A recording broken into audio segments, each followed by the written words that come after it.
Commerce graduate, welcome back to the channel. So today we are going to start with the next topic. So उससे पहले वाले parts अगर आपने नहीं देखे हैं, so प्लीज चैनल के प्लेलिस्ट में आकर जरूर चेकआउट करेंगे. जैसे कि आपको पता है, हम पढ़ रहे हैं related to your business organisation and management series topics. Okay, so now guys, in this part we are going to discuss this topic, that is concept of optimal size. So मेरी जो तबीयत है वो सही नहीं है काफ़ी दिन से, ठीक है, और इस 4-5 दिन हो गए.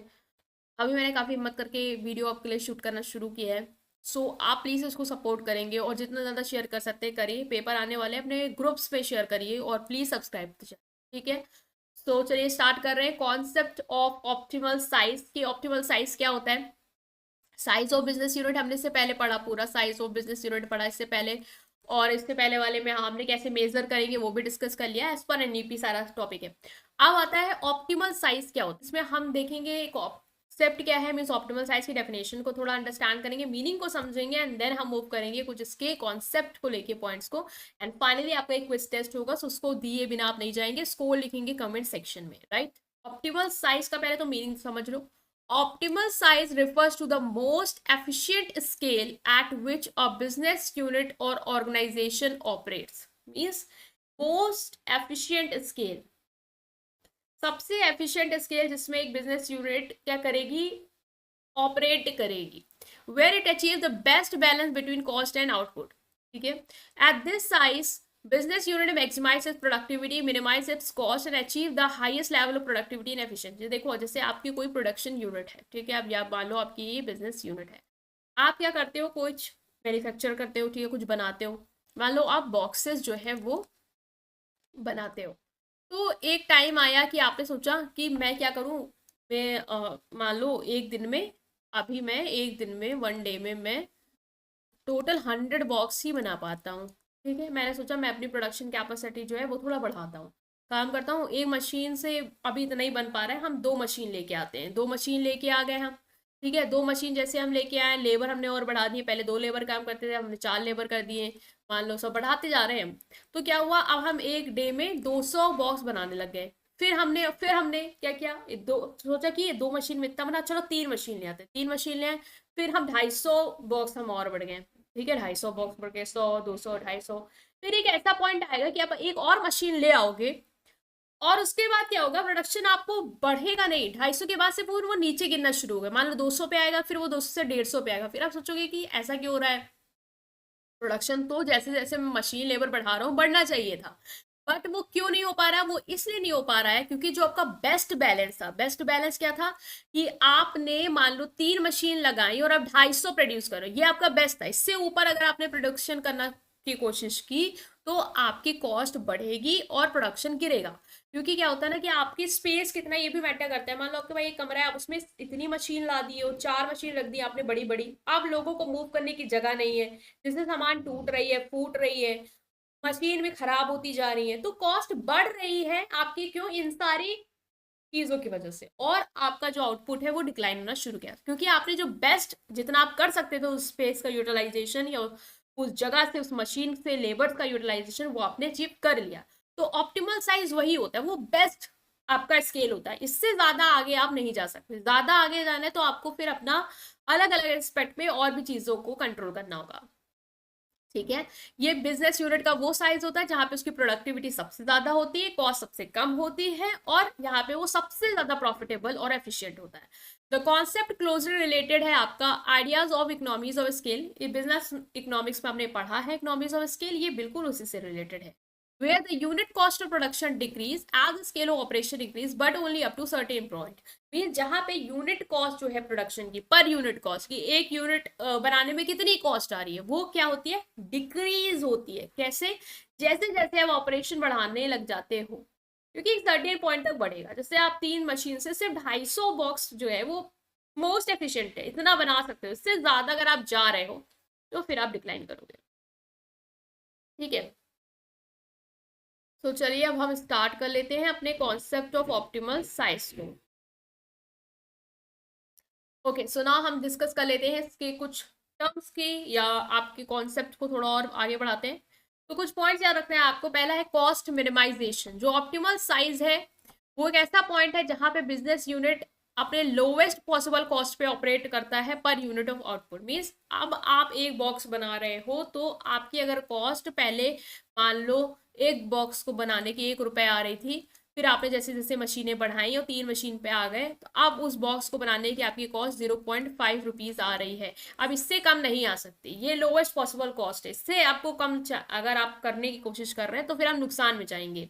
ठीक है, so at this size company is using its resource more efficiently, balancing fixed and variable cost. क्योंकि यहाँ पे जो आपकी मशीन है, लेबर है, सबको अपने अच्छे से बैलेंस करके प्रोडक्शन कर रहे हैं और यहाँ पे रिसोर्सेज अच्छे से यूज हो पा रहे हैं, एफिशिएंटली हो रहा है। अगर आप इससे ज्यादा मशीन लाओगे तो हो सकता है इतनी हौच पौच हो जाए, लोगों का एक्सीडेंट हो सकता है, लेबर को चोट लग सकती है, मशीनें खराब हो सकती हैं और आपकी कॉस्ट उल्टा बढ़ेगी अलग तरीके से। तो ये नहीं होगा। तो कॉस्ट मिनिमाइजेशन होती है आपकी ऑप्टिमल साइज में। ऑप्टिमल साइज एक ऐसा पॉइंट है जहाँ पे आपकी कॉस्ट सबसे कम होगी, लोवेस्ट पॉसिबल कॉस्ट होगी। Next is profit maximisation. एक बिजनेस यूनिट अपने ऑप्टिमल साइज में अपने प्रॉफिट को मैक्सिमाइज करती है, बिकॉज वो उस पॉइंट पे ऑपरेट करे जहां टोटल रेवेन्यू उसके टोटल कॉस्ट से ज्यादा है। मीन्स आप ज्यादा कमा रहे हो और ज्यादा मतलब कॉस्ट कम लगा रहे हो, ज्यादा बना रहे हो उससे। ठीक है, मार्जिन ज्यादा है ऑप्टिमल साइज पे। तो ऑप्टिमल साइज पे सबसे पहले तो कॉस्ट सबसे कम होती है। ठीक है, यही एक ऐसा पॉइंट है जहाँ पे आपकी सबसे पॉसिबल कॉस्ट पर यूनिट कम होगी। दूसरा, सबसे ज्यादा प्रॉफिट आप यही बना रहे हो, क्योंकि इसके बाद फिर आपका प्रॉफिट गिरेगा।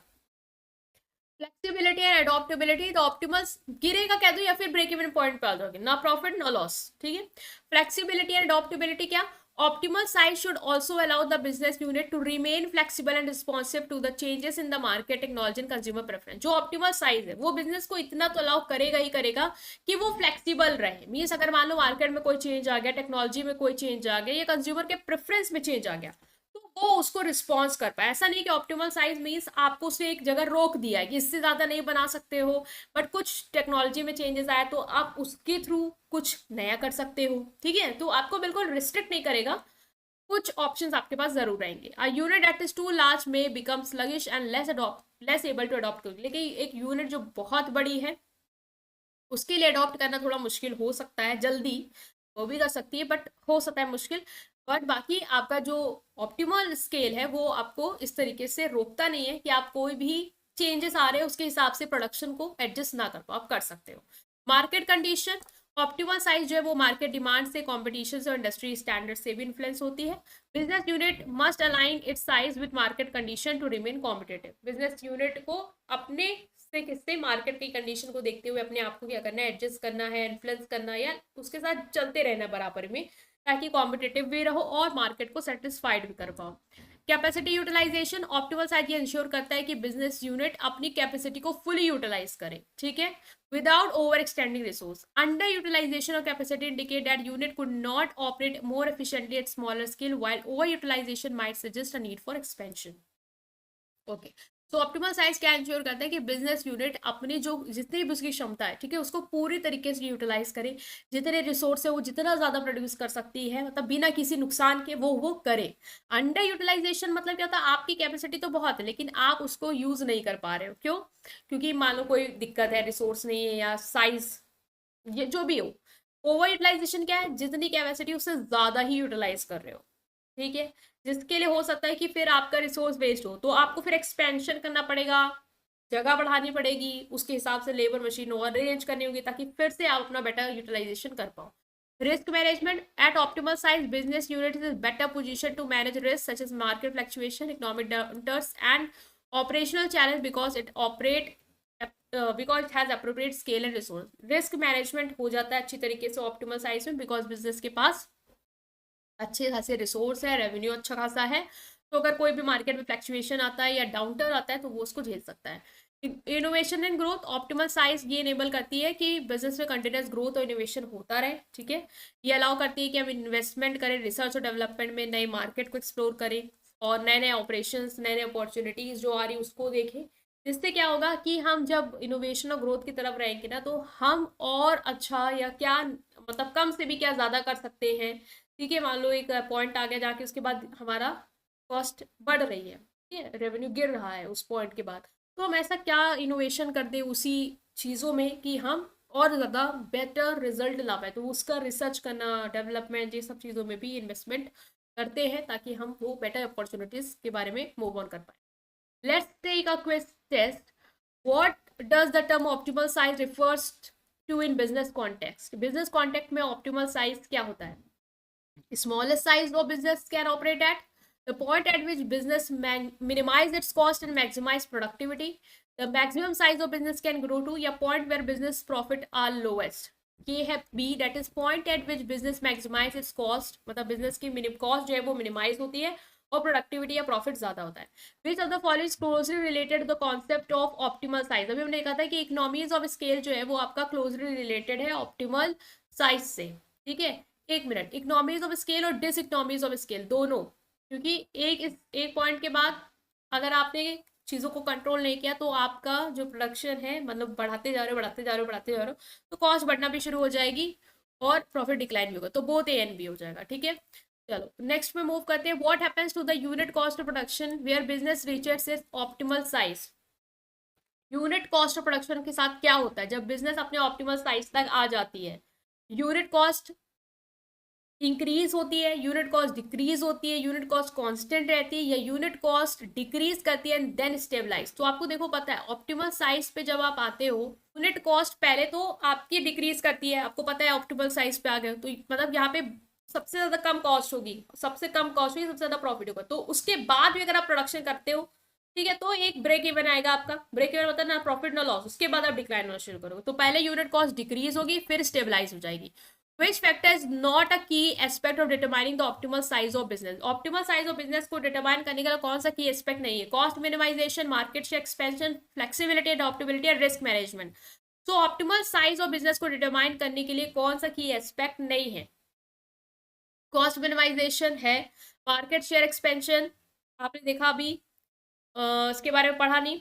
फ्लेक्सिबिलिटी अडॉप्टेबिलिटी पढ़ा. रिस्क मैनेज कर सकती है, बताओ अगर ऑप्टिमल साइज हम देखा था रिस्क मैनेजमेंट आसानी से हो जाता है. फ्लेक्सिबिलिटी और अडॉप्टेबिलिटी के चांसेस देगी आपको, कॉस्ट भी आपकी कम आएगी. लेकिन मार्केट शेयर एक्सपेंशन ऐसा कुछ नहीं पढ़ा अभी हमने. The potential down side of business growing beyond it optimal size. अगर कोई बिजनेस अपने ऑप्टिमल साइज के बियॉन्ड जाता है और ग्रो करता है तो उसमें क्या पोटेंशियल डाउन साइड होगा, क्या डिमेरिट उसमें देखने को मिलेगी? एफिशिएंसी बढ़ेगी, प्रॉफिटेबिलिटी बढ़ेगी, डिसइकोनॉमिक्स ऑफ स्केल या better market position. Of course diseconomics of scale, इसके ऊपर आपको जाना ही नहीं है. ठीक है, क्योंकि उसके बाद आपका डिक्लाइन आएगा. How does capacity utilisation relate to optimal size of business unit?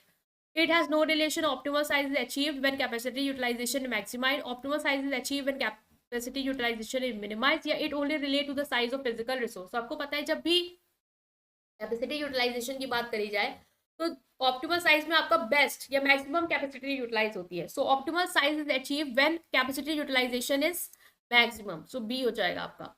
Which of the following best describe economies of scale? Economies of scale को कौन best describe करेगा?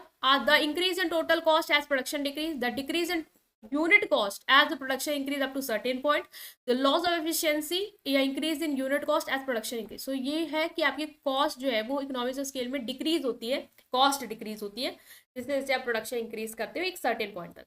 What is the relation between innovation and optimal size of business? Innovation decrease करता है, business reaches optimal size. Optimal size requires a balance between innovation and stabilization. Optimal size require a balance between innovation and standardization. Innovation has no effect on optimal size. या innovation only matter when the business is small. ये तो बिल्कुल नहीं है. Innovation decrease, क्या innovation decrease हो जाता है जैसे बिजनेस अपने ऑप्टिमल साइज तक रीच करती है? नो. ऑप्टिमल साइज रिक्वायर करता है कि एक बैलेंस हो इनोवेशन और स्टैंडर्डाइजेशन के बीच में. ठीक है, तो हमने ये डिस्कस किया है. आपका काफ़ी इंपॉर्टेंट टॉपिक था ऑप्टिमल साइज वाला, वो हमने डिस्कस कर लिया. आई होप आप समझ पाए. स्टिल कोई भी डाउट है कमेंट सेक्शन में पूछेंगे, वीडियो को लाइक करेंगे और अपने फ्रेंड के साथ इस पूरी प्लेलिस्ट को जरूर शेयर करेंगे. Thank you.